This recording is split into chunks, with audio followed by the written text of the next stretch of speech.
നിങ്ങളിൽ പലരും ചോദിക്കുന്ന ആ ഹോം മെയ്ഡ് ഗ്രീക്ക് യോഗട്ടിന്റെ റെസിപ്പി ഇനിയും ഞാൻ പോസ്റ്റ് ചെയ്തില്ലെങ്കിൽ എനിക്ക് അടി വരുന്ന വഴി അറിയണ്ടാവില്ല. ചുമ്മാ പറഞ്ഞതാ, നിങ്ങൾ എന്നെ അടിക്കൊന്നുമില്ലല്ലോ, എന്നാലും ഒരു പിണക്കം വരുമായിരിക്കും. നാളെ കുറെ ആയില്ലേ ഈ വീഡിയോ ഇന്ന് വരും നാളെ വരും പറയാൻ തുടങ്ങിയിട്ട്. അപ്പൊ കമോൺ ഗൈസ്, നമുക്ക് എന്തായാലും ഇന്ന് ആ ഗ്രീക്ക് യോഗട്ട് അങ്ങ് ഉണ്ടാക്കാം. ഗ്രീക്ക് യോഗട്ട് അഥവാ ഹങ്കേർഡ് എന്ന് പറയുന്ന ഈ സംഭവം വേറെ ഒന്നുമല്ല.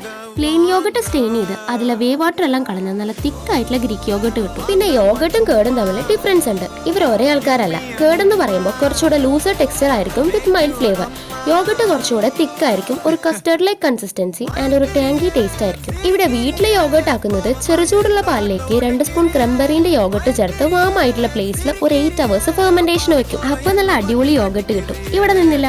എന്നിട്ട് ഇനി ആ യോഗട്ട് വീഡിയോയിൽ കണ്ട പോലെ ഒരു ക്ലോത്തിലോട്ടാക്കി മേലെ വെയിറ്റ് കയറ്റി വെച്ച് ഒരു 2 hours വെച്ചാൽ വേ വാട്ടർ എല്ലാം പോയി ഗ്രീക്ക് യോഗട്ട് സെറ്റ് ആവും. ഇതിലേക്ക് കുറച്ച് ഹണി ഒഴിച്ച് ഇഷ്ടമുള്ള ഫ്രൂട്ട്സ് ആൻഡ് വെജിറ്റബിൾസ് ചേർത്ത് കഴിക്കാൻ ഞാൻ ചെയ്യാറ്. കാൽഷ്യം, പ്രോട്ടീൻ, പ്രോബയോട്ടിക്സ്, അയഡിൻ എല്ലാം ഇതിൽ നിറയുണ്ട്. അപ്പോൾ